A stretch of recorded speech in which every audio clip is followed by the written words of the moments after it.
You're listening to the AFTERBUZZ TV network, now the largest new media platform on the web, and your #1 source for after-show entertainment. Very good, Gene. Johnson.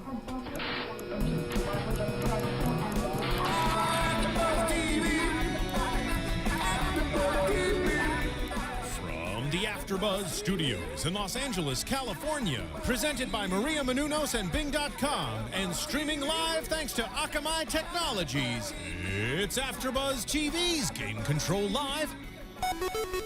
Hey guys, and welcome to Game Control Live. Joining me today all the way across the table, always so far away, Grant Kohrmann. Howdy, everybody. And sitting next to him, the lovely Jaime Turney. Hello, everybody. And next to me, Kaori Takee. Hey, guys. Konnichiwa. And guys, I'm Dave Klein. And over in the booth, John Quick. John Quick.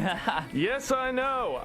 I'm in here all set up, all sitting pretty. How's everyone doing today? By the way, phone number down below you, it's 424-256-1729. Again, that's 424-256-1729. All right, guys. Thank you, John, and thanks for joining us. Unfortunately, you may have noticed Rachel is not here. She will be here again next week. She's just fine. She's on a little vacay, but we've got Jaime here with us, which is awesome. So today we're going to be talking about society is once again hating on video games, of course. So we're going to talk about that. We're going to do some quick hits with a bunch of lawsuits that have been hitting and going or flying around, and a whole bunch of Wii U updates, and a lot of games have been announced this week. So we're going to talk about all that stuff.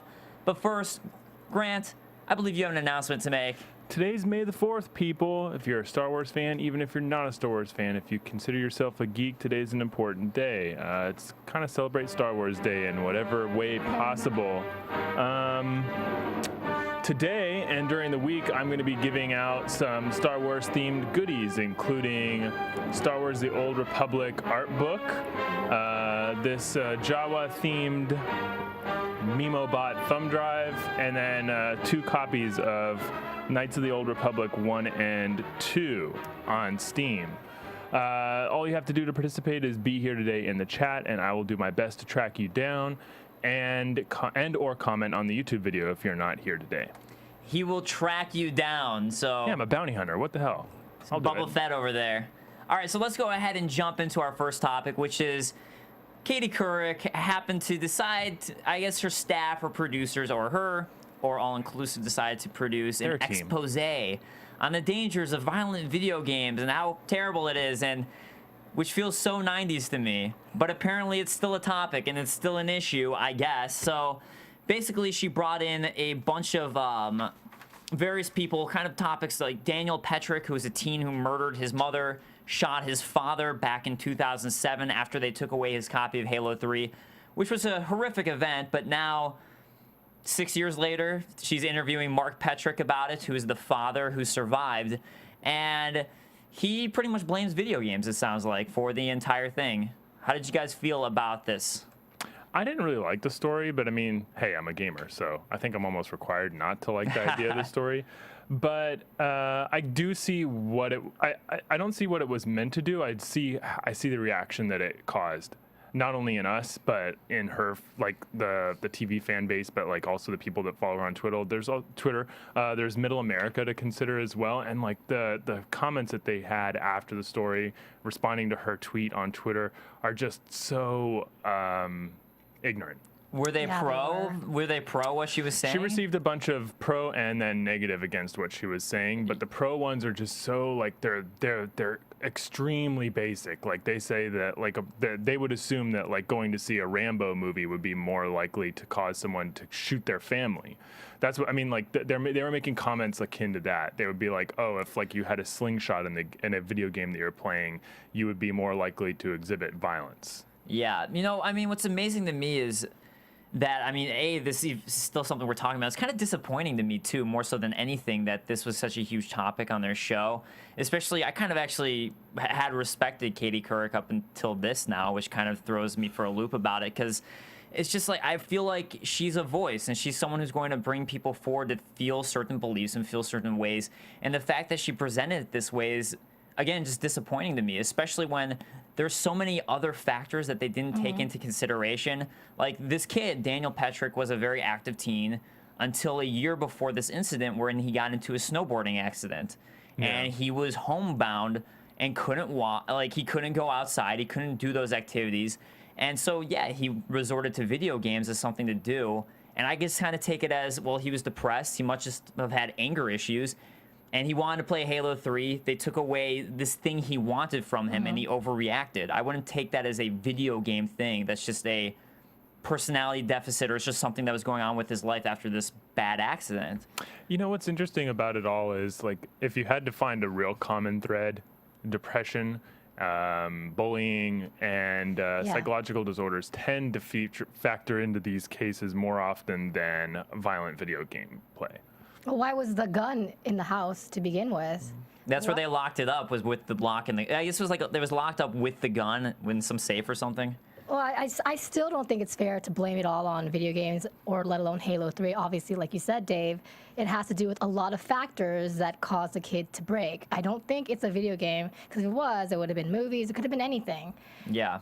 Yeah. And I think it was a very, very ignorant and disappointing segment out of Kaori Takee. I thought her tweet was interesting, though. It didn't really provide like the complete like damnation. She basically walked her fans and like I mean, like if you were to poll TV viewers, you're gonna find an overwhelming number of them are reactionary. So if they see like a story on a fire, or they see a story on a bomb, or they see a story on schools failing, like they are excited and they react with much too much energy. Yeah. Same thing with her fans. Like you ended up seeing it. Her tweet wasn't like too negative against video games at all. It was very open. It was like, oh, what do you guys think? And like there was a lot of people that did respond with But the way positive. they cut their segment and they cut together, that was for very sure. And then also the guests that she had on, they were like very one-sided. The father is like the father is very he's convinced that his son was because swayed he doesn't want to think that like it's his fault, because who would? And it's not necessarily. I don't necessarily blame him either. It's just it was an unfortunate set of coincidences that worked together. But well, DT2 on the chat says, always have to blame the video game industry, can't blame anything else. Apocalyptic Pete says, I think the kid was obviously just a little nuts. A little. Just a little. And Ryan Willison says, ditto, depression is a common link among a lot of people who went on shooting sprees. So it's kind of... The picture of the kid makes him look a little bit more than a little bit nuts. But the reason that they're blaming video games, the parents, is specifically because it was like, I guess after he was playing video games, they think that was where the change happened. Whereas I would argue that it's probably after the snowboarding accident where, he couldn't go outside and he was just trying to find something else to make him happy. And this, I think video games is what made him happy. So they took away the one thing that was making him happy and he overreacted. That's how I would take it. And it's just, the reason I'm mad about this is because instead of trying to focus on the real issues and trying to whittle it down, they're once again just going to a scapegoat, be it video games as it is now, but anything. And it sucks when they just straight go to a scapegoat like this. Well, the kid, he was indoors after a snowboarding accident, then he started to play video games. Honestly, I've been playing video games for the last like 25, 30 years almost. I'm going to call a little bit of bullshit on that. It's the person and not the games that they play, because if anything is to be said about my video game playing over the last 20, 30 years, is that I've ingested a lot of content that should have changed me by that. Well, I should be more likely to become, like an elf warrior, or like a special ops commando, or like a plumber for that matter. I mean, the kid was obviously sensitive to something, and reactions from a child, it stems from, I hate to say it, but in my opinion, I think parents have a lot to do with it. So maybe the parents should have been like, maybe they need to take the game away and ask him, what's wrong? What do you need? You know what? Oh, sorry, John. I think this is a case of people seeing a correlation and assuming a causation. Like we see that you see that a lot in like various different things. Something happened and then people immediately look to what was happening like right before, because that's that's just how human minds tend to work. We look at what was the immediate thing that happened before. We don't think that there was a slow build to this. Yeah, but news media is really good at, like, they know that, they understand that exact same thing, but they're really good at taking advantage of it. And that's what they did in this situation. They really took advantage of it. They placed the parents down to do it. They had pictures of video games which had no relation to what the kid was playing, like ready to go. They showed like war scenes from a video game that came out well after, like the type of games that the kid was playing at the time he committed the murders were nothing like the realistic games that they were showing at the time of the broadcast. So it paints a pretty stark picture. R. Burton on the chat actually brings up an interesting question, which is what type of drugs was the kid on after the accident? And you do have to wonder then how it might have affected him mentally. That can seriously affect. That can seriously affect depression. Can have adverse effects. Yeah, I mean, plenty of possible adverse effects. Good God, caffeine will bring me up and down. I mean, like, God. But I guess let's go ahead and move on to the other story, which is that Quinn Pitcock, who's an ex-Indianapolis Colts draft pick, who gave up his career in the NFL after falling into a bout of depression and compulsive game playing. And that's more of just addictive behavior to me. I mean, yes, there are MMOs can be very addictive, but I mean, that just goes with, I guess, gambling and all of that, which brings us to our next story, which is that South Korean politician Shin Eui-jin announced a bill that stipulates alcohol, online gaming, gambling, and drugs need to be strictly regulated. And this would be for South Korea. And it's kind of under that same aspect of just like drugs, just like gambling and alcohol, online gaming is very addictive. And you know what? I actually see that as being a possible issue more so than the video game thing. Yeah. Have you guys ever tried playing against the Korean in StarCraft? They are so good. It's a professional Let's sport. stereotype much. We have some pretty good players here in the West as well. We're getting pretty far in the ladders. Like 2. 2 or 3. We got a couple Diamond Leaguers. Hey, they have an entire national sport over there. Yeah. TV broadcast. Yeah, that's the thing. When you can make money teams. doing it. Even if you're a Western player, you're going to go over there to train with some of the best players. No, there's a lot of really good South Korean breakdancers, and I know that's because I breakdance here. But the reason why is because there you Breakdance can wars really were make a terrible blight on our society. It's horrible. No, but the reason why is because you can really make a lot of money there and do it professionally there. So you can make it a full-time job. Whereas here, it's a lot harder to do that. So yeah, you're gonna get better players. Yeah. And so I mean, back to the addiction though. I actually see it as a problem. I see it as a problem here. I see it as a problem there. I don't see the violence as a problem, but I do see the people mismanaging their time. That was actually something that they may or may not have gotten right. I think it's just as serious of a psychological problem as bullying or depression is the addiction to video games. But it could probably be treated. I think that these people are addictive personalities to begin with. Like, it would be alcohol, it would be pornography, it would be something else if it wasn't for video games. Like, he wouldn't be attributing the failure of his career to video games. He would have been attributing it to something else. Something else would have dragged him down. And I totally agree with that. But that brings the question then, which is what Shin Eui-jin is trying to do in South Korea, of trying to stipulate regulations for online gaming, just like there is for drugs and alcohol. How do you guys feel about that? It's a little dangerous because there's so many people. I mean, we're talking about percentages here, and percentages of people who drink alcohol versus percentages of people who play video games that end up getting into dangerous situations. It's just, or life-threatening, or like threatening their way of life, their ability to earn money or live or react with society. It's just like, it's on order of magnitude. It's like much easier for you to play a video game and have a normal life. Well, to regulate video games in Korea might have issues with economic growth because the gaming industry is so big there. So if they were going to do that, I don't know how it would help or hinder the growth of that. I guess my one concern with it is that as trying to make a bill like that, I don't disagree that online gaming can't be very addictive.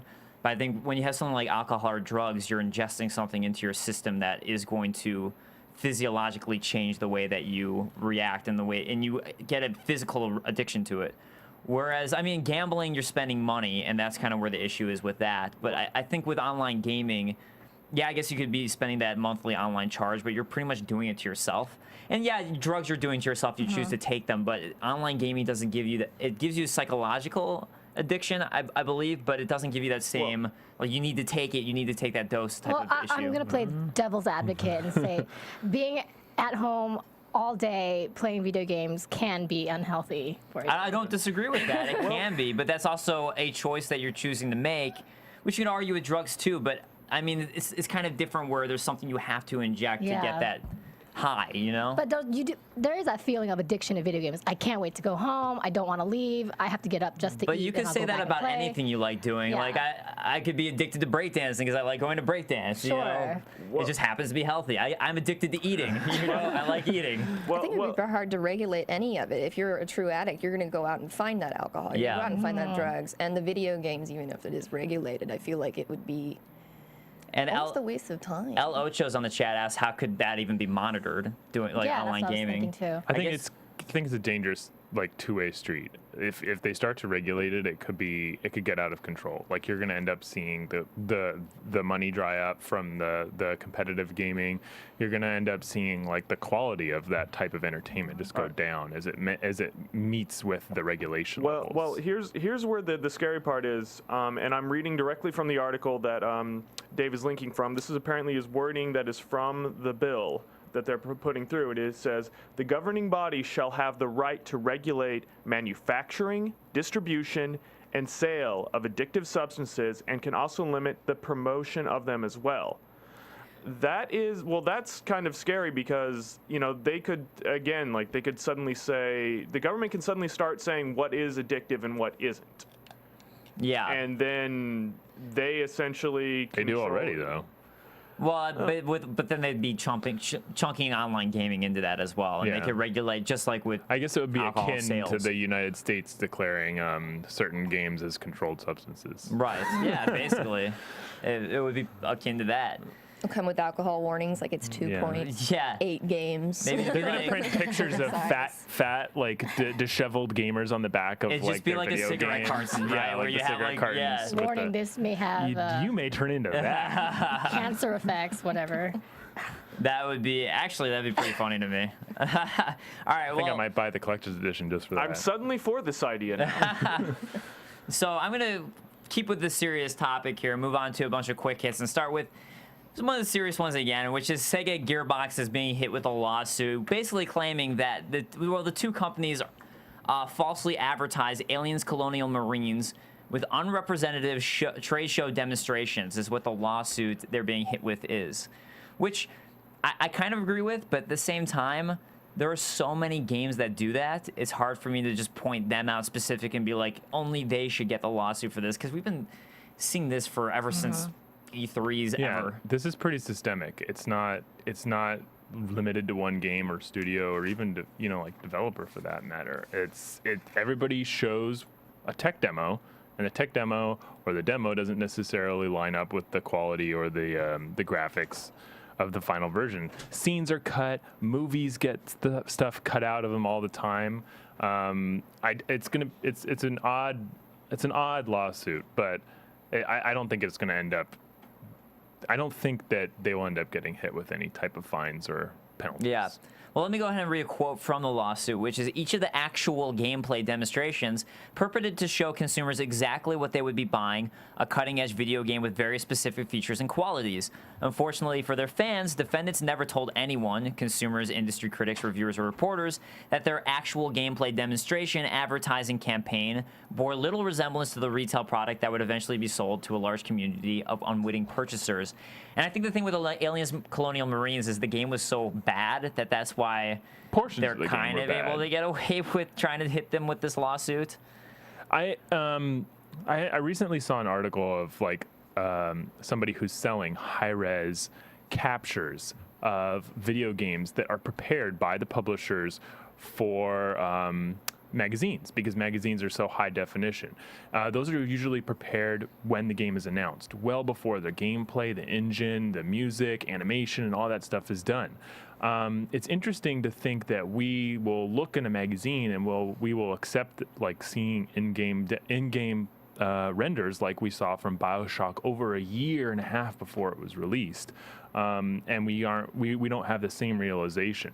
we don't have the same, like moment of going like, oh my God, the game didn't actually include what I thought was going to have in, what I thought was going to be in it.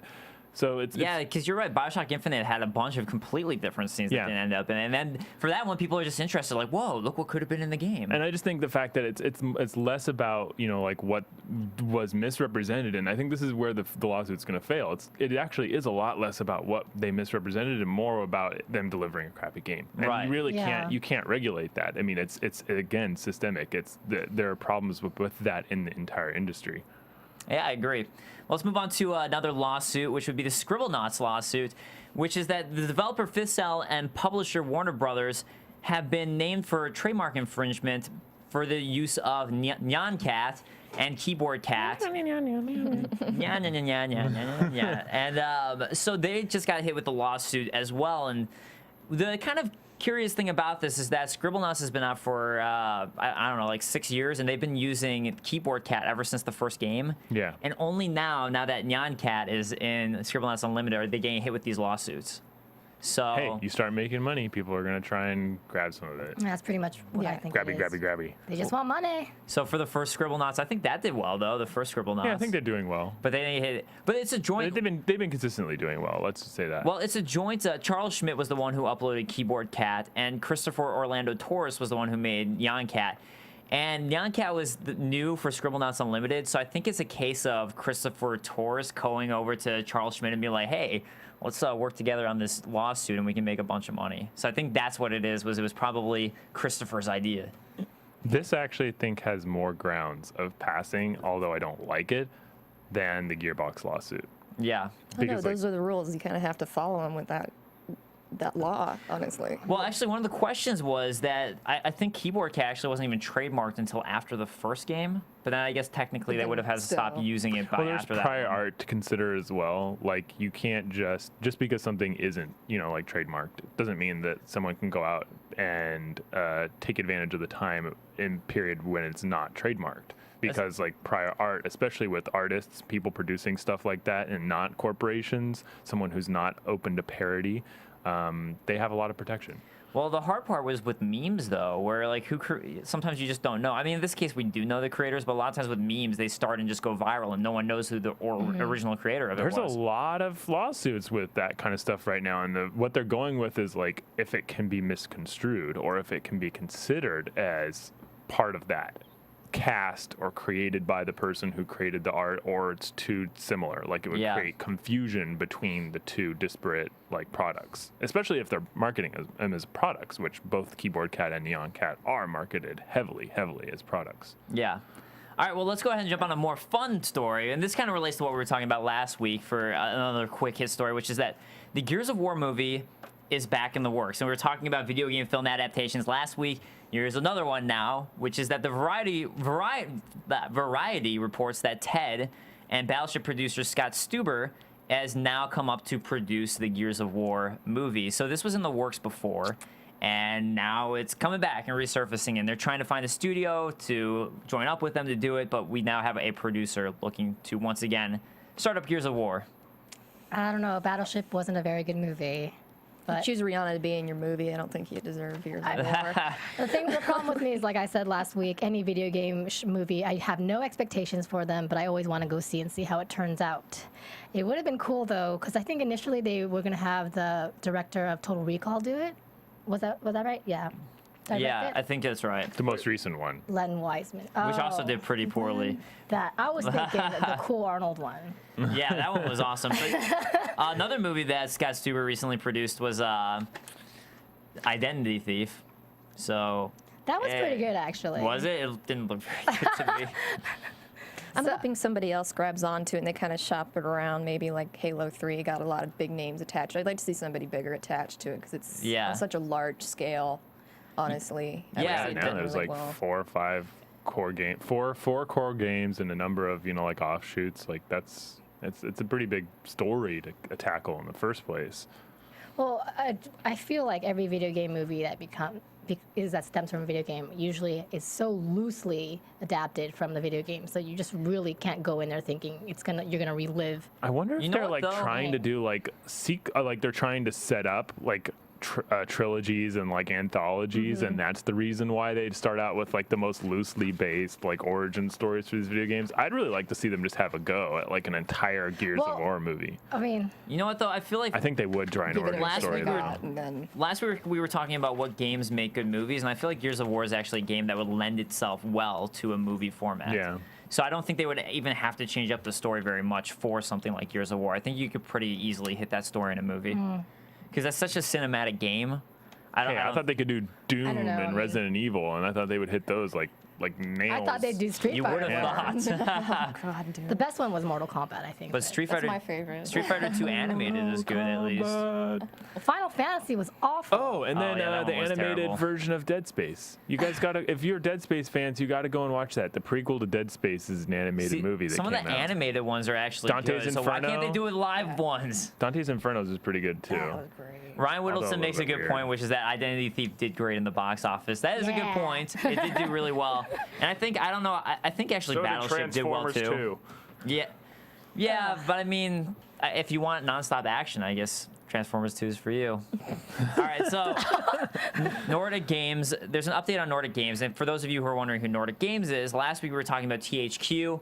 THQ had an auction where they auctioned off all their games, and their final round was last week. And Nordic Games acquired Red Faction, and they acquired a bunch of their other big franchises like Darksiders, and then a whole ton of tiny IPs. And we finally got an update from Nordic Games, which is that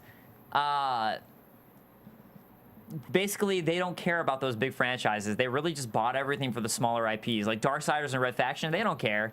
They just bought everything so they could have like 1 million smaller IPs.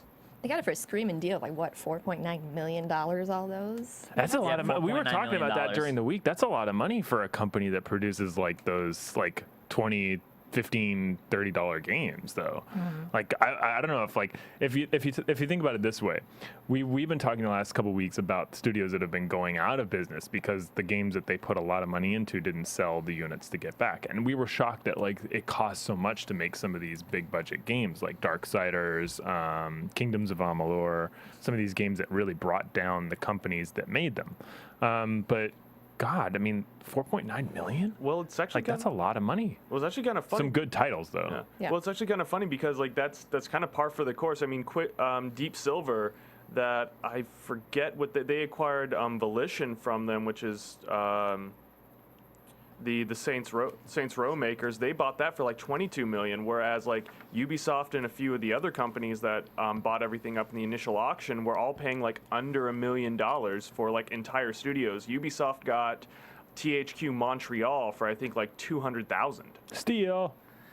But I mean, And a half. the reason I bring up this story though is because last week we were wondering who the hell Nordic Games was, because no one has ever even heard of Nordic Games. Yeah, and during the week I did research on it, and it's just like I still am trying. All to they wonder who make the is hell like Nordic tiny. is. All they make is tiny doo-doo Wii shovelware titles. That's all they really make. And so the CEO, which I believe is he came out and said, "I wanted the smaller assets."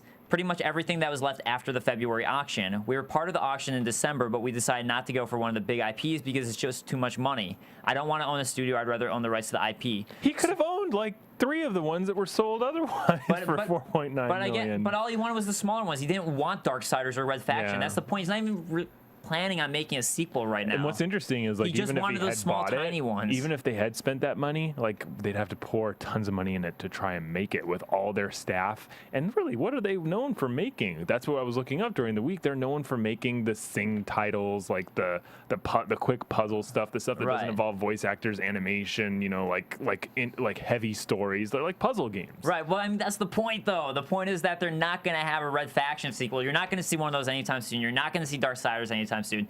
You're not going to see ATV Cross MX or whatever that title is. You're not going to see that anytime soon.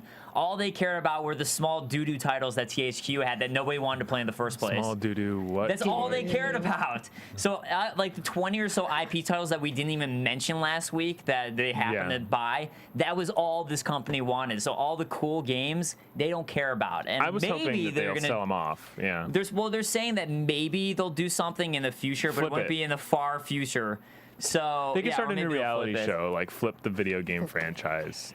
So where they go in, they like spruce it up, and they do a bunch of like concept art for it, and then they flip it. You should go pitch that. That would be really, I'm sure that would do really well. I'll be right back. I gotta go. All right, so with that said, let's go ahead and jump on the fun topic, which is our gaming moments of the week. And Kaori, how would you like to start us off? Of course, sure. I really like fan art and people who get creative with their passion in video games.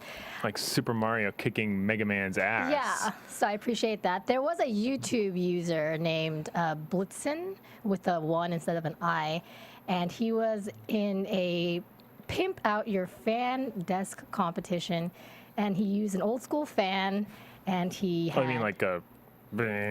Just a really old... Like a really old one. Oh, I thought it was like, like a... Yeah, and did you see it? If you look at the TV screen... I'm about to see it. So, here we have Ken, we've got Blanca, and my favorite is how he used the E-Honda. Oh, hell yeah. It's hilarious. Imagine having this fan. Oh, no, Ken is like obviously the winner in that No, one. Yes. no, Oh my God, the E-Honda is the best one. That is the best. Yeah. So what's happening with the E-Honda for people just listening is that they have him in this pose with his million hand attack, and his hands are just flying crazy because the fan is going, and it's just in front of the fan. And then Ken is in his what is that? Tatsufuken. Yeah, that thing. Hatsatsuruken move, which is the spinning kick attack. I'd like some pound cake. Yeah, he's just spinning constantly because of the way the fan is moving. So that's And then awesome. Blanca That's really was cool. getting shocked. Yeah, I like those kind of things. So Very thank creative. you, Creative Blitzen. That was pretty good. Yeah, that was fun. All right, Grant. What about you? The internet is abuzz this week, especially game players with 2 games, Candy Box and Far Cry 3 Blood Dragon. Those are my moments of the week. For those of you who don't know, Candy Box is a game where you collect candies over time, and then you spend the candies on certain things like swords, potions, scrolls and stuff. Or you can give them to a candy pimp for those items, and the pimp is actually the 4th Doctor from Doctor Who. Once you end up going on quests with your sword and your items, and it's all text-based, it's created with ASCII art, you can pick up other items and defeat other creatures. But then there's also Far Cry 3 Blood Dragon. That's kind of like a dual-part moment of the week. Far Cry 3 Blood Dragon, a little bit less exciting than I thought it was going to be. Lots of run-up in the last 2 weeks. But God, the Candy Box game, that's taken up a good like 16, 20 hours of my week. Well, Grant, can I ask you this? When it comes to Far Cry 3 Blood Dragon, for those of us who are really late to the party and just got Far Cry 3, should we play Far Cry 3 before there's we do nothing. Blood Dragon? There's nothing. I mean, there's 1 or 2 inside jokes. But you're not going to miss them when you're playing the game. Like, they make fun of the game a little bit, but like honestly, if you talk about like 90% of the comedy in the game, and it is a comedy, it's a comedy based on horrible, like stereotypical 80s movies. It's like Daft Punk meets Tron meets Broken Arrow. It's an insane mashup. But like again, 90% of the humor, it's more about the 80s and the movies and the video games and the cartoon shows than it is about Far Cry. Yeah, so it's a DLC pack that you download. Well, no, it's standalone. Well, that's what I mean. You buy. It's like XBLA, like that type of thing. Yeah. That's what I meant when I said DLC. You're not going to find it in Wrong stores, term, right? but that's what I meant. All right, Jamie, what about you? What is your moment of the week? Well, it has to do more with talking about later in the show, but I found out the new Grand Theft Auto is going to have 3 different perspectives, 3 different characters. Yeah, which is crazy. Which is kind of exciting because if you played them, every once in a while I get sick of the main character's attitude. I like more what they do and everything. Yeah. So this really mixes it up, and they're 3 kind of similar characters, but they all have very different personalities. Right, and reasons that they got to the place that they are, too. Yeah, so I suspect there'll be some really fun voiceover in action with that. Yeah, and we'll definitely jump more on that as we talk about some of the announcements this week. But my gaming moment of the week actually was just ruined on the chat from R. Burton. R. Burton, you called out my gaming moment of the week. For once, I'm not going to be talking about Dark Souls. Amazing, I know. My moment of the week just came last night, which is Shadows of the Eternal, a sequel to Eternal Darkness. Finally, what an amazing game on GameCube. It was one of the best, one of my favorites, and John's pulling up the trailer right now for Shadows of the Eternal. It's actually, I believe, going to be on Wii U. So for all of you Wii U buyers, because there's a lot that has and hasn't been happening with the Wii U, finally an awesome third-party title coming out. I believe it's on Kickstarter right now if you want to support it, but Eternal Darkness is one of the coolest survival horror games, because it would completely mess with your trailer, it would mess with everything that was happening. And need a pool filter? I know, I was just gonna say that. Yeah, apparently we're having trouble with our internet connection here. Was my interpretation is we had this playing. Oh, there it goes again. It's, so YouTube's screwing up. Sorry, it's all good. So, anyways, we've got a sequel to Eternal Darkness, and Eternal Darkness would do things like you'd be playing the game, and all of a sudden it would just tell you that your memory card was erasing out of nowhere, like it was erasing your data. And it was all based on this insanity meter, which was really cool and very unique that no game has really done before. So I'm really hoping Shadows of the Eternal brings back this insanity meter. I mean, it's got to, right? It's got to, because that was the entire trademark of Eternal Darkness. It's like, yeah, it's bag of tricks. That, yeah, so that was, I'm excited for that. I loved Eternal Darkness and cannot wait for Shadows of the Eternal. And another quick note for something that's come out this week that I'm also excited for is Ragnarok Online 2. It's the only MMO that you'll ever hear me be excited about. So that's why I thought I'd give that a shout out. But wow, Shadows of the Eternal looks amazing. And with that said, because we're talking no more Dark Souls. Yay! For this week. For this week.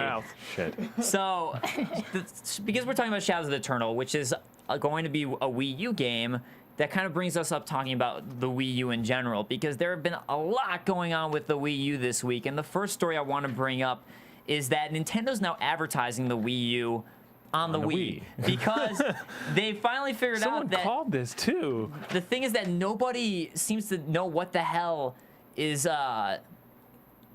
like, what the Wii U is. There's so many people who don't even understand that the Wii U is not the Wii, and that's a different system entirely. They just think that the tablet part's an add-on to the Wii, or they don't even realize there's a new system out. So there's advertisements, like there's pop-up messages on the Wii now telling you that, hey, guess what? There's something out there that you might not know exists, the Wii U. It ain't an upgrade. It's an entirely new system meant to compete with the next generation of, you know, like consoles.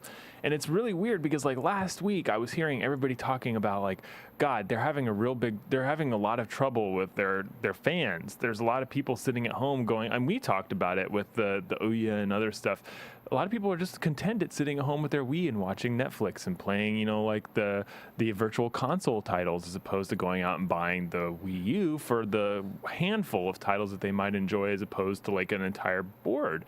And lo and behold, this week, beginning of the week, they started spamming these pop-ups to the console saying, hey, the Wii U exists. Well, it literally says, quote, it's time to discover Wii U. Wii U is the all-new home console from Nintendo. It's not just an upgrade, it's an entirely new system that will change the way you and your family experience games and entertainment. Seriously, buy our system, please, please, please. Yeah. They lowered the price. The retailers are getting lowered prices for the system as well. It's now down to what, 149 pounds? Really? I didn't see that. Pounds, mind you. Well, yes, that's like $300. But some have the misunderstanding. So this is a quote from Iwata. Satoru Iwata is the new head. Some have the misunderstanding that Wii U is just a Wii with a pad for games, and others even consider Wii U gamepad as a peripheral device connectable to Wii. We feel deeply responsible for not having tried hard enough to have consumers understand the product. And a lot of that goes back to what I was saying last week, where I really think they just need to switch up the name, and that's why I wish... I don't know. I think they need to switch up a name. Yeah. It's a cop-out to say that people look at the controller and go like, oh, the controller's just an upgrade. And like, yes, they didn't feature the system, but honestly, if the controller was as badass as they had hoped it would be, they'd have people in the stores going like, well, I want to get the controller. And then you'd have like a Best Buy person going like, or an electronics retail person going like, that's not a new controller or an accessory. That's for an entirely new system. But still, and regardless though, there's still been a lot of reports of people going to gamers and they just have no clue there's even a new system out. And that's the name. And even if someone were to go to a Wii and buy like, or not a Wii, a store and buy a Wii game, like, and they notice that peripheral, because there's so many peripherals on the Wii, they probably don't realize like, oh, there's new graphics. Oh, it's an updated system. Oh, there's a better hard drive. They're not going to know any of that stuff. So they're not going to think, they just probably assume like, oh, it's just another peripheral for my Wii. I already bought enough peripherals for my Wii. Yeah. And I think that's the biggest issue. Too. Right, because there's plastic like the sports ones, the tennis rackets and the shooting gun things. So they probably would just see that and be like, oh, it's just another peripheral for my Wii, and not realize it's an entirely new set of hardware with better updated games. Yeah. So I think that's why they wouldn't get curious about it. But they're also now, Nintendo's talking about going possibly free to play. And Satoru Iwata told a group of investors that we will not simply change our existing packaged software distribution channel. Rather, we might have many other types of business models in addition to packaged software. For example, we might see more games that are similar to free-to-play games, games that cost much less, or games that require only a monthly subscription fee. No! I'm not for this. I mean, look, I'm glad they're getting with the times and they're looking to online connectivity. But Hey, they have to. Every other company's doing it. I mean, Nintendo figures themselves as a hardware company, but also like a software company. I'd say they consider themselves more of a software company than Sony does. So if that's the case, like they need to have free-to-play offerings in their lineup. A lot like EA, a lot like EA and Activision and Blizzard. And Valve, for that matter. Well, what's your problem with it? Because the free-to-play model sucks. That's why the free-to-play model. I think the freemium model sucks. But I think that's free-to-play. There's a lot of good ones out there. I think that's what they mean by this because they're talking to their investors. Yeah. Why would they tell their investors that we're going to do a free-to-play game and make content that people can just play without charging anything? I think what we're it's more the likely to freemium see out of Nintendo would be something more like an iOS app or a Facebook free-to-play model as opposed to like Dota or League of Legends. But that's what I think really of. Is an iOS free-to-play model is what I'm talking about. I hate it because they ramp up things where it's so impossible to make any progress without buying something. It just makes it so it's not a fun game to play. They're also in a tight spot. They need to prove themselves, whereas like with Valve and Blizzard, they don't need to prove themselves. Valve, Blizzard, Riot, they don't need to prove themselves with their free-to-play games. They have a lot of money to spend on these, and if they fail or if it doesn't make any money and it becomes successful as a purely free-to-play title with no microtransactions, they're fine with it. Nintendo can't do that. They're going to have microtransactions. They're going to have some kind of ridiculous. But that's the thing about freemium, and that's why I'm not excited. Yeah, it sucks, and I don't want to play any game from Nintendo that has that. That's what I like about Nintendo games is they're well designed, and this makes it so it's not a well designed game anymore. Doesn't it kind of go against what they were saying about how they're slowing down their production because they're trying to make quality games? Yeah.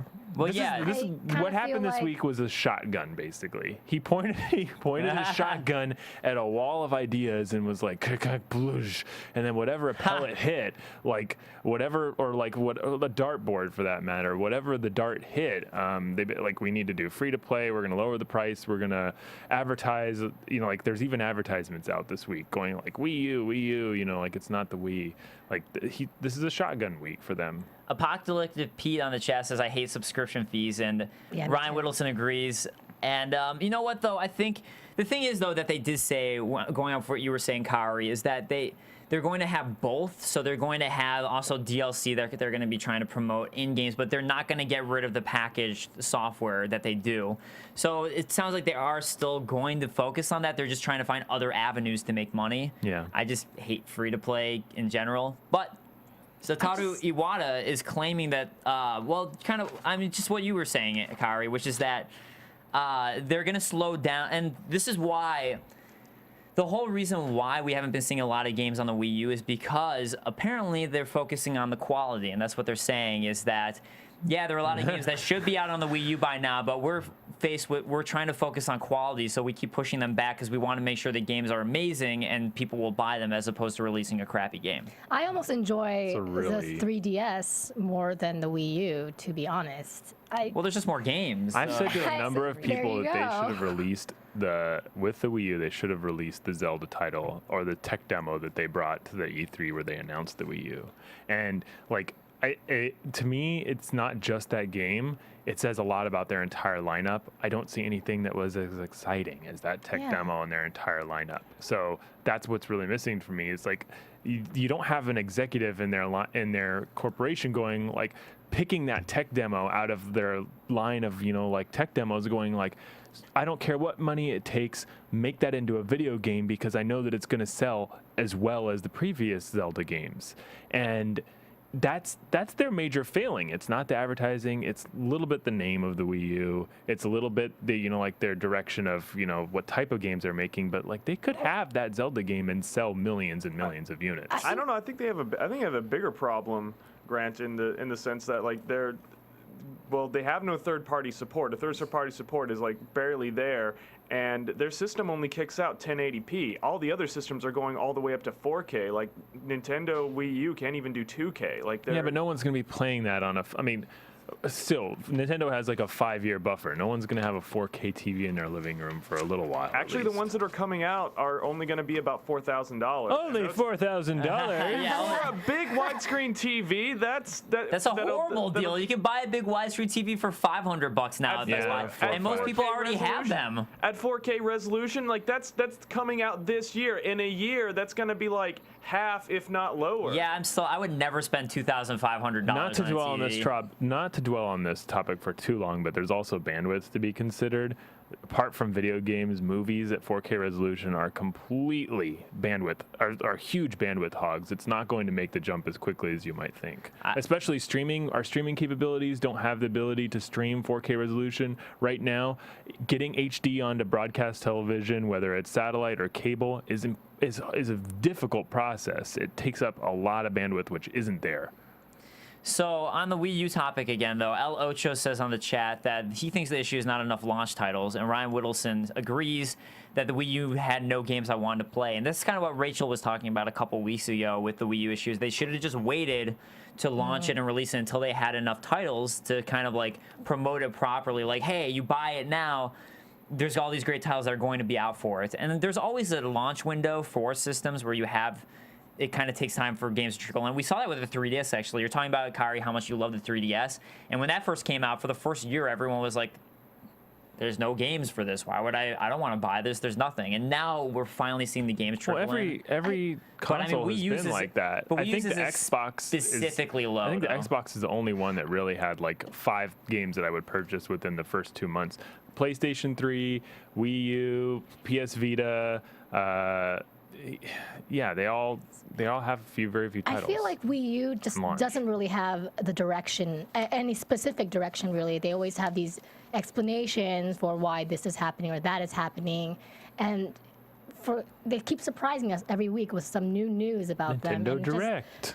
Nintendo Direct. They're not going to E3. Suddenly, you know, they changed the guy. President, yeah. Yeah. So I mean, they're not sure what they're doing, and that's not helping with the sales of the Wii U. It's a lot of changes, but to me, yeah, like I said, it's the shotgun effect. It's the throwing a dart at the dartboard and seeing or throwing something against the wall and seeing what sticks. But it's kind of like what I want them to do. But doesn't that mean that maybe they did launch this too soon?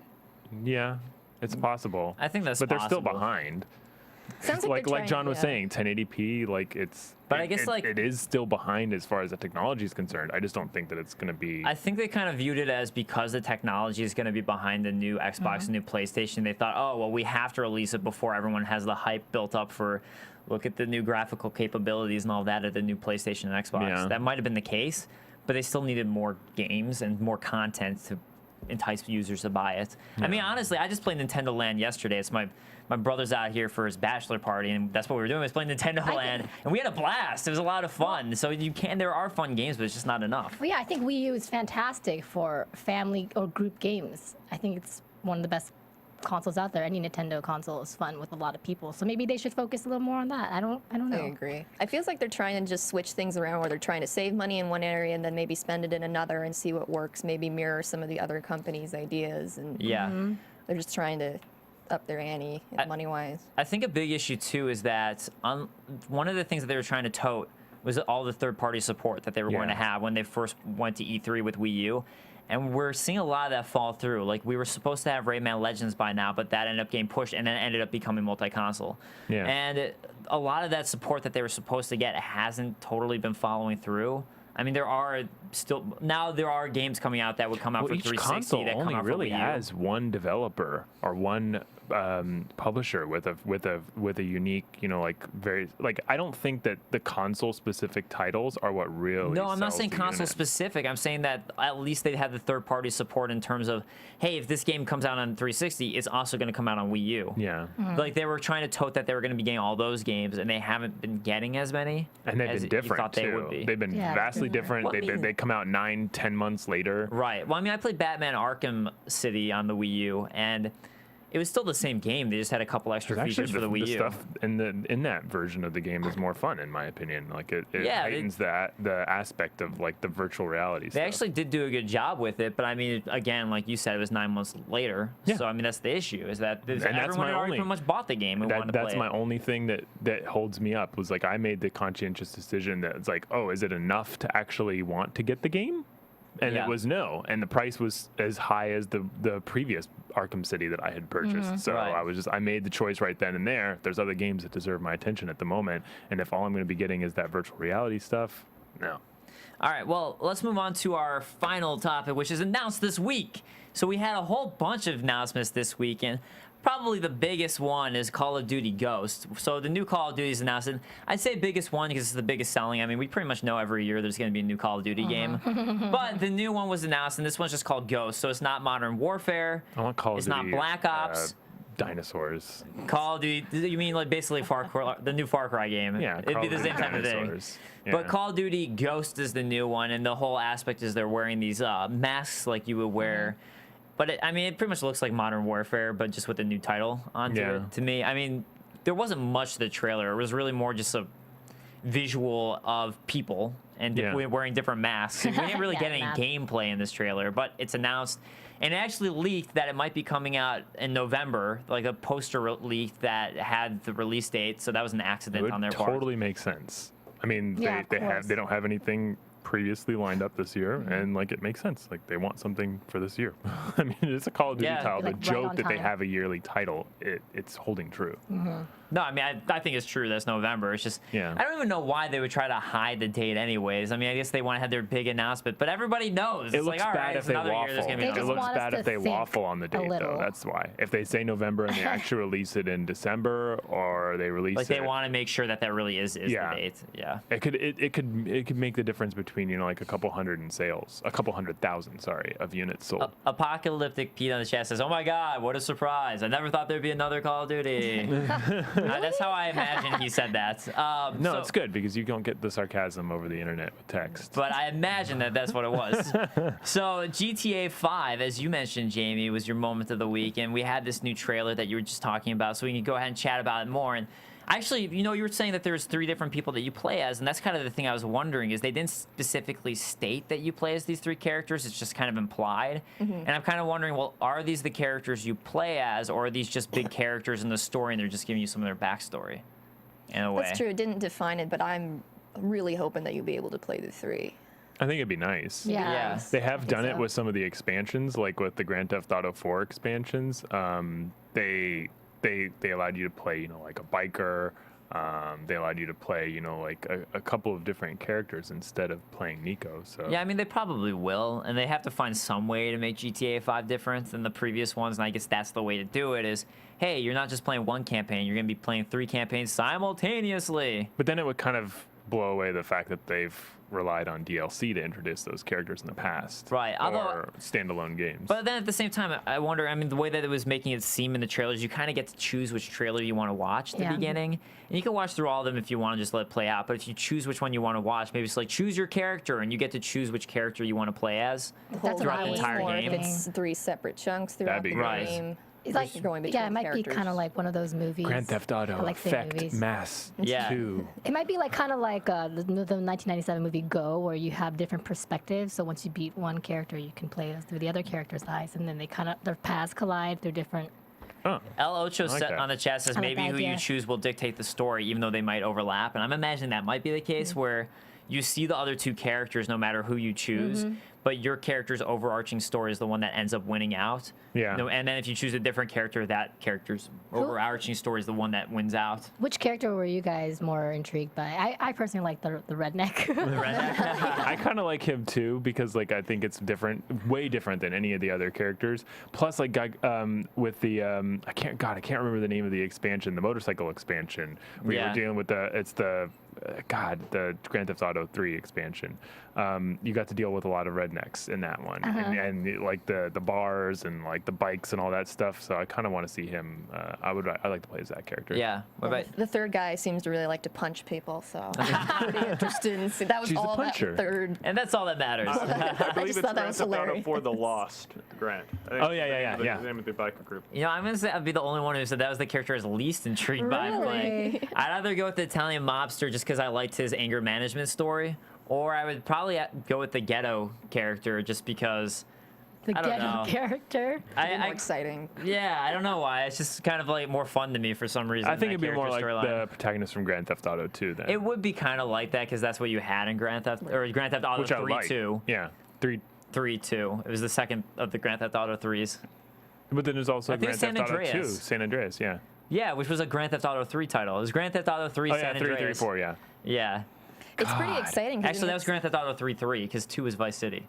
Yeah. Sorry, go on. okay. What were you saying, Jamie? No, it just makes the universe so massive if you have the ability to possibly play these three characters, and then the actual size of the game of where you can go is Staggering. what is huge between the 3 and 4, or no, Red Dead 4, and then part of San Andreas. Yeah, Which is Their that games massive. are huge. they are all giant. three bigger than all three combined. And I think this one's going to be coming to current gen consoles, so that means it's got to be bigger than GTA 4 if they wanted to. I've said repeatedly that I think that like some of these big titles, like the ones that cost like hundreds of millions or millions of dollars, are going to be coming to this current generation, but also as titles in the next generation. Yeah, as but I'm well. kind of curious with this one because they've been in development for such a long time. If they really were able to put that much effort and time, and especially with how massive GTA 5 I'm assuming would be, how much more expensive it would be to create the graphics and assets to put it on a next gen console. I think that since the new consoles are going to be more based on modern computers than they were the previous consoles were, that the developers have moved to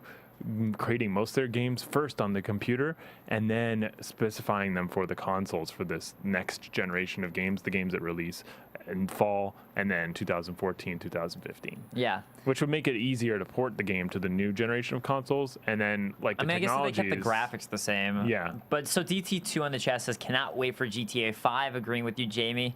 The map looks more enormous than previous entries. Yeah. more sure. enormous. More enormous. So, well, you just That said works. the map looks enormous than previous, but I substituted more in there. So another bit of news kind of related to Call of Duty, so jumping back to the Call of Duty topic, is that Respawn Entertainment is the group. So if you go back in time to Call of Duty Modern Warfare 2, let's rewind, in Call of Duty Modern Warfare, that was made by Infinity Ward. And there's a giant, epic, kind of weird thing that went on where Infinity Ward got kicked out of making games for the Call of Duty franchise, and all the head execs left because they wanted their bonus they were promised, and instead Activision says, screw you, we're not going to pay you the money we owe you. Kicked them all out. The execs and the higher up started a new company called Respawn Entertainment, and this was about like 4 years ago. And finally, we're getting the news of the new Respawn Entertainment game, which is allegedly going to be exclusive to the new Xbox. And that's all we know about it. It's going to be exclusive to the new Xbox and might take advantage or only use the always-on feature of the new Xbox. That's the rumor. So vague. Yeah. People were making fun of Destiny because it was so vague. This is vague. Well, there's also one thing to note about it. They did say that it wasn't going to be a realistic military shooter. Oh, thank goodness. That actually says a lot. That I said they're vague, but that actually like That it changes won't their be? games. Yeah. You know what though? I mean, I think they were the ones who made Call of Duty what it is. They were the ones who came up with the multiplayer system to be Yeah. as addictive and fun. So I think that they were good at what they did. They were, every time that you looked at a Call of Duty game, it was 2, Modern Warfare 2. Those were the 3 good ones, and those were the 3 by Infinity Yeah. Ward. It was every other generation you knew it was going to be a good one because it was by them. So I think I'm excited to see what they come out with, and it will be, as you said, John, interesting to see what they come out with since it's not going to be a realistic military shooter. And let's also. Or is that all they're good at? Well, let's also not bash on Treyarch. They do a good job. Yeah, no, Yeah, I enjoyed they it, do yeah. a good job, and people love the zombie modes that they started up, but me, I'm more everyone about the knew that traditional Infinity story. Ward was the ones to buy. I thought the traditional story was more engaging for me for all of the games. Like I wasn't concentrated on the fact that the multiplayer was a particular way, or that the zombie mode or any of the extra modes. I was more concentrating on like how, like honestly, like when my characters get killed off. No, and this ghost. You're the only one. The ghosts actually speaks to that because my favorite character died in the last game. So he's going to be a ghost, and this ghost is what you're saying? No, I'm just thinking that I think that they also cater to their I think they cater to their story players as well. Yeah. So it'll be interesting to see what this Respawn game is as far as story. Like, are they going to introduce like an entirely new IP? Some good characters. Well, yeah. I mean, it's got to be a new IP because it's a new company. They don't have any IPs, They so don't they want to have to make a new lawsuit. IP. Well, I mean, the lawsuit, I don't know, that was so dumb. But anyways, moving on. I mean, I wish them the best. And actually, one of my friends from G4 works for Respawn now, so I hope that they do really well. So, Silent Enemy was just announced, which is the new game from the company that made Papa and Yo. Did you watch the trailer? Yes. Oh, so sad. Yeah, so... Really sad. I was Yeah. like, I'm going to buy the personal. game to support. Well, why don't you go ahead and talk about the trailer and what it was? Well, talked about the game developers. A lot of them had been bullied, and they talked about the main character who has some sort of mythology, I guess, to his character, with the crows being the bullies following. So they really don't talk about the gameplay. They talk about the personal experience of being bullied and how to translate the emotion of that into the game. And from what you could see of the game, they're still a bit stark and white. So I wonder how exactly it's going to be played. If it's just a straight through and you're just constantly pushing away the crows, which are the bullies, or Yeah. there's some sort of tone set to it because of that. Yeah, and that is the idea, is the silent enemy is the crows, and they're the bullies, and they're constantly trying to stop the protagonist from getting to his goal and kind of bullying him away from this goal, which is a positive goal. It's nothing that would hurt the crows either. It's just this positive goal, but it's just these bullies that you deal with. In the trailer, as you were mentioning, every developer was showing, like, holding up signs that they'd all been bullied in the past. So it's kind of a cool concept. To me, I didn't have to deal with it too much, but I do like that this is a kind of a cool and interesting way to tackle bullying. And I think I like that our medium of video games is getting to this point where we're able to be very adult about things and tackle topics like this, and like bullying. Katie Couric. So Very good point, Dave. Has a video game ever made you cry? This one probably will. Yes. Yeah, Games make me cry. I'm sure there has been. Mass Effect gets my heartstrings. Final Fantasy VII, everybody. Yeah, Final Fantasy VII. Final Fantasy VII made me angry. I like Tifa a lot more than Eris, so I was like, whatever. I know, but I don't still care. sad. I don't care. She can die. Metal Gear Solid. Goodness. Snake. Heavy Rain. Heavy Rain. made me Cardboard cry. box. Oh, Heavy Rain was, yeah, that was depressing. So, final announcement that I want to talk about is Killer Dead. There was a trailer. The first trailer came out, I believe, a month ago, but the second trailer, Killer Dead, came out. And this is by Grasshopper Studios, the company that made games like Killer 7. They made No More Heroes. So kind of this, if you're really into gaming, you wouldn't really know who they are unless you're, I think, a hardcore gamer is probably who knows Grasshopper Studios more than anyone else. But No More Heroes was really cool, and they make these really cool, crazy, out there games that you don't see anybody else doing, which is why I like this company. And Killer Dead's new trailer is this super kind of pornographic trailer, just showing all these hey girls that you have to try and go with and get and either hook up with, woohoo girls, or and try and like get, or they're riding rockets and very sexually intertwined ideas, which really doesn't surprise me coming from Grasshopper Studios at all. But people were kind of upset by it when I was reading comments. Like, they thought it was too childish and things like that. And Too I childish. don't know, whatever. Seems pretty adult to I wouldn't me. be- No, I mean that like childish of the industry. Like, really, we have to go there as an industry, make another game like this, exploiting females. I think that It's that the whole stupid childish argument. No. I think Everyone. childish portions of the industry are the ones that like basically clone the Call of Duty and the Modern Warfare gameplay and multiplayer. I think this like exploring the sexuality and like the ridiculousness of some of these games, including Catherine, Lollipop Chainsaw. yeah, Lollipop Chainsaw, the guy who made well, the specific quote. 51. yeah. Well, the specific quote I'm reading from this, or that I'd read, was someone saying like, "Great, now another game. I'm going to be living with girls, and it's just a game I'll be embarrassed to play in my living room with girls around." Well, those girls shouldn't care. I knew a lot of girls that played Catherine though. Yeah. Like there was no Rachel problem. dresses up like Catherine. There's no problem with playing a game like that. In fact, like people like it's more about the fact that I think that's more those about you, and that you're too.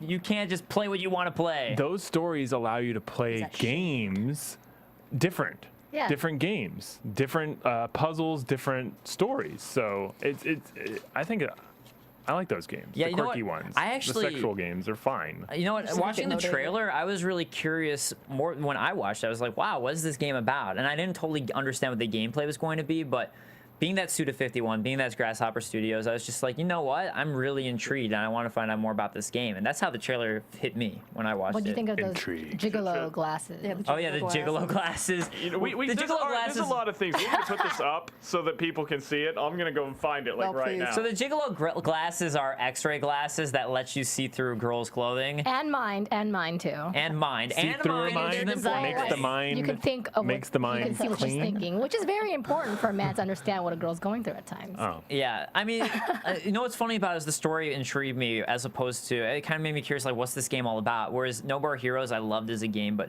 it had the worst, cheesiest story ever. That but, was the point, though. But this one actually looks like an interesting story for a change, which I'm like, whoa, I'm kind of like, I want to see what this is all about. So, I don't know. I was personally not intrigued by it at all, but I saw nothing wrong with it or nothing Yeah. offensive. But I wouldn't get it. No More Well, Heroes I'm was offended like, that you weren't offended. No, I'm kidding.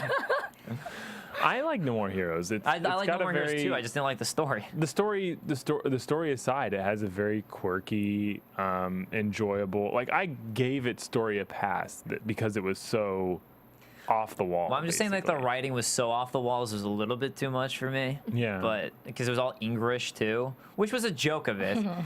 But so R. Burton on the chat says, see-through girls' clothing? Now I'm interested. Yeah, go Sex watch is a the great trailer. motivator to defeat a game. So, you know, girls wear I'm it excited too? for it too. But let's go ahead and jump on some viewer comments from last week and also the answers from the questions of the week. So last week I posed the question for you guys, which was how you feel about Always On for the new Xbox. Now on YouTube, Gerard Rayford said, as a person who will be getting the PS4, I feel bad for people wanting to get the new Xbox. It seems like the Always On feature seems like a big money grab that is slowly killing their fan base and pushing them towards Sony and Nintendo, as Microsoft seems to be focused more on hardware and useless stuff rather than exclusive games for the system. Persistent Thug says, I don't think Xbox 3 will support an Always On for gameplay like past rumors have suggested. So, and we're kind of finding that might be an in-between, but we'll know soon, May 21st. Yeah. And on the Xbox topic, Damon, or at 5150 Silverback, tweeted at Game Control Live, I don't like how Xbox 720 is not going to be backwards compatible. I hope it has a good amount of games. And I can agree with that. I have a lot of 360 I games hope now. too. I hope with you. So let's all hope. So we have a bunch of questions. Pointman01 asks if any of us are PC gamers. I guess we Yeah. can go around the horn. Definitely a PC gamer over here. I saw that comment on YouTube. I play a lot of PC games. As I've started to review games for my website, I'm playing the Xbox a little bit more, but my game history is solidly in World of Warcraft, EVE Online, League of Legends. Can't play those on the console. All right, what about you, Jamie? Only Sims because it's so time consuming. Yeah. I have to take significant breaks from it. And I'm more of a console gamer. I actually answered your question on the YouTube, but I'm more of a console gamer. I do like PC games like StarCraft, and I play Steam games. But I would associate myself as a console gamer more so than a PC gamer. And I love old school adventure games. Those were the bomb. Yeah, I'm definitely a console gamer. PC games, I prefer playing PC games when it's multiplayer games. Yeah, I know Rachel. I think Rachel does play PC games. I think she's more of a console gamer as well, but she plays PC games too. So 911 Nomad asks, do we feel that most new games earn the $65 price tag? No. And personally, he thinks some games do, but most don't. So no. I was saying that, like with the digital distribution last week, my comfortable price range is in between 45 and 50. and I would love that. Yeah. I of course would love to have it be cheaper, but I never complain spending $60 for the package because $60 is a lot cheaper to play for months and months at a time than to spend on a steak dinner. Yeah, it evens out, I feel like. It totally does. I think it just kind of, yeah, I mean, that's how I used to always think about it, but right, I kind of just think it depends on the game, too. I would agree with his statement that it depends on the game. Some games I buy, and I'm totally comfortable with how much money I put down, and sometimes I'm just like, man, that was not at all worth my $60. So, depends on the game. And I think once they raise the price from $50 to $60, I think it upped my standard. Just that $10 difference upped my standard for how good a game had to be worth the cost. Oh, totally. I just wish like the downloadable content that you can get add-ons were not extra. If you buy it for $60, they shouldn't have that price. I'm willing to pay for any franchise I've had before, but otherwise I'd try something out on GameFly before it was new. Yeah. Before buying it. GameFly's good. So on the chat, Apocalyptic Pete chimed in about Always On, saying Always On is just so they can throw more stupid ads at us. Which I tend to agree with that. I can see that. Finally, Konami said on the whole topic of Wii U, the people who bought a Wii U are the ones I feel bad for over anything else in 360 and everything. Oh yeah, totally, with the price drop too. Yeah, well now that they have the price drop, I'm like, damn it! But I don't know, I get a kick out of my Wii U, and it's actually brought me a lot of happiness, so I'm fine with it. So, new question of the week for you guys. So definitely hit us up at Game Control Live on Twitter for the answer, or on YouTube or iTunes. Yeah, and if you comment on YouTube, you get a chance to get one of these. Or you can win that art book that Grant has. So, how do you... KOTOR. It's May the 4th. Hold up that art book, Grant. Please. Yeah, this is a pretty nifty art book. So, as Grant shows off the art book, question of the week is, how do you feel about violence in games? And is it still worth discussing? Or are we over it? Was that so 90s and we're done with it? So is it still worth discussing? How do you feel about violence in games? So guys, with that said, please do follow us on Twitter at Game Control Live. Rate, comment on YouTube or iTunes. We're up on both. Please, positive or negative. We just want to know what you guys think, how we can make this show better for you guys. And you can follow us and come join the live chat. You can call in, as you've heard on previous episodes. You can interact with us on the live chat, as we've been doing. And that's every week, Saturdays, 12 to 1 p.m. Pacific time. Definitely come and hang out with us, chat with us. We love talking to you guys and see what you have to say. And with all that said, once again, I'm Dave Klein, and you can find me on Twitter at @TheDaveKlein. That's Klein. Or go to my website, djk-online.com. And you can find me on Facebook and Twitter, KAORIOUS. You can find me on Twitter at GAK. You can find me on Twitter at SEX, the letter N, cartoons.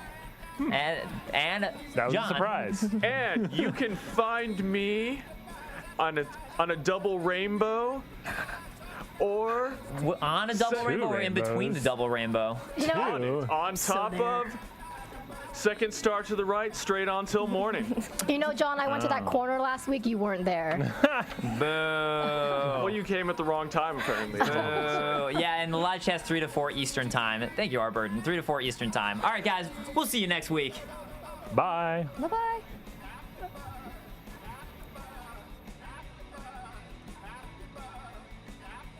From Bing.com, executive producers Maria Menounos, Kevin Undergaro, Phil Svitek, and the entire AfterBuzz TV staff, we would like to thank you for listening to the AfterBuzz TV network. To watch or listen to other after shows and post comments or questions, be sure to visit AfterBuzzTV.com. I'm Sir Richard Wentworth, and this has been a presentation of AfterBuzz TV. The views expressed herein are those of the hosts only and do not necessarily reflect the views of AfterBuzz TV or its owners or principals.